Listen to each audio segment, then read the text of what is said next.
ලංකාවේ රත්නපුර ප්‍රදේශයේ මිනිස් පා ගැටෙන්නේ නැති ඝන කැලාවක් මැද අඩි 100 ගණනක් ගැඹුරු දිය ඇල්ලක් තිබෙනවා. ඒ පිලන්තුඩු ඇල්ලයි.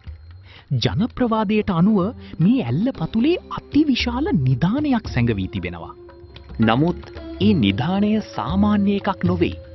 ඒ ආරක්ෂා කරන්නේ මිනිස් ලේ ඉල්ලන අద్භූත බලවේගයක්. මේ නිධානය ලබා ගැනීමට ගිය දක්ෂතම කිමිදුම්කරුවන් පවා අභිරහස් ලෙස මිය ගියේ කොහොමද? අද අපි හෙළි කරන්නේ ලෝකේම නොදන්නා පිලන්තුඩුවේ ශාපලත් රන්හෙල්ලේ බියකරු කතාවයි.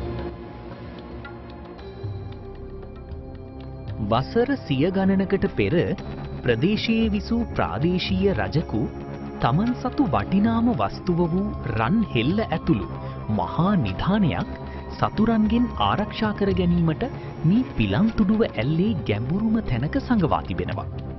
නිධානය තැන්පත් කිරීමෙන් පසු එය ආරක්ෂා කිරීම සඳහා බිලි පූජාවක් පවත්වා ඇති බව පැවසෙනවා. ජනප්‍රවාදයට අනුව මේ නිධානය ලබාගත හැක්කේ නිශ්චිත බිලි පූජාවක් දීමෙන් පසුව පමණයි. එසේ නොමතිව නිධානයට අත තබන ඕනෑම අයෙකුට ඇල්ල පතුලේ සිටින බහිරවයා දඬුවම් කරන බව ප්‍රදේශවාසීන් අදටත් විශ්වාස කරනවා. නොවිසඳුණු මරණ. කාලයත් සමග මේ කතාව අමතක වී ගියත් 1980 දශකයේදී නිදන් හොරුන් පිරිසක් නැවතත් පිලන්තුඩුවට පැමිණියා. ඔවුන් සමග විදේශීය රටවල පුහුණුව ලැබූ දක්ෂ කිමිදුම්කරුවන් පවා සිටියා.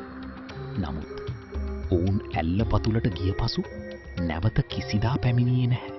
අභිරහස පසුව කරන ලද සෙවීම්වලදී ඔවුන්ගේ සිරුරු හමු වූයේ ඉතාම අමුතු ආකාරයකටයි. සමහරුන්ගේ මුහුණේ තිබුණේ දැඩි භීතියක ලකුණු. තවත් අයෙකුගේ ඔක්සිජන් නලය කපා දමා තිබුණා. නමුත් එය කපා තිබුණේ මිනිසෙකුට කළ නොහැකි ආකාරයකටයි. රන්හෙල්ලේ ශාපය. මේ කතාවේ වඩාත්ම අභිහරස් කොටස වන්නේ නිධානයේ ඇති රන්හෙල්ල ගැනයි.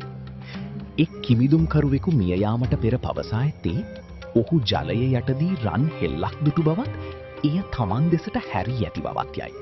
මේ මරණ ගැන පරීක්ෂණ පැවැත් වූ පොලිසියට පවා ඒවාට නිසි හේතුවක් සොයා ගැනීමට හැකි වුණේ නැහැ. සමහරු පැවසුවේ ඒ දියසුලියක් නිසා සිදු වූවක් බවයි. නමුත් ප්‍රදේශවාසීන් දැන සිටියා ඒ බහිරවයාගේ කාර්යයක් බව.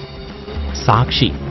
පසුව කරන ලද පරීක්ෂණවලදී ඇල්ල පතුලේ අති විශාල චුම්බක බලයක් ඇති බව හෙළි වුණා. මේ බලය නිසා කිමිදුම්කරුවන්ගේ උපකරණ ක්‍රියාවිරහිත වන බව පැවසෙනවා.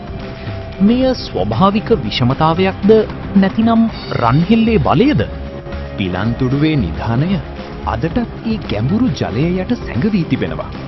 ඒ ලබා ගැනීමට උත්සාහ කළ හැමෝම තමන්ගේ ජීවිතයෙන් වන්දි කෙව්වා. මේ ශාපය කවදා අවසන් වේවිද? සමාප්තිය. පිලන්තුඩුවේ ශාපලත් නිධානය සහ රන්හෙල්ල මේ හුදෙක් ජනකතාවක්ද නැතිනම් බියකරු ඇත්තක්ද? සොබාදහමේ සමහර රහස් අපට කවදාවත් විසඳන්න බැරි වේවි. ඔබ හිතන්නේ පිලන්තුඩුවේ මරණවලට සැබෑ හේතුව මොකක්ද? ඔබේ අදහස පහලින් කමෙන්ට් කරන්න. මේ වගේ තවත් ලංකාවේ සැඟවුණු අභිරහස් ගැන දැනගන්න අපේ channel එක subscribe කරන්න. ඊළඟ වීඩියෝවෙන් හමු වෙමු.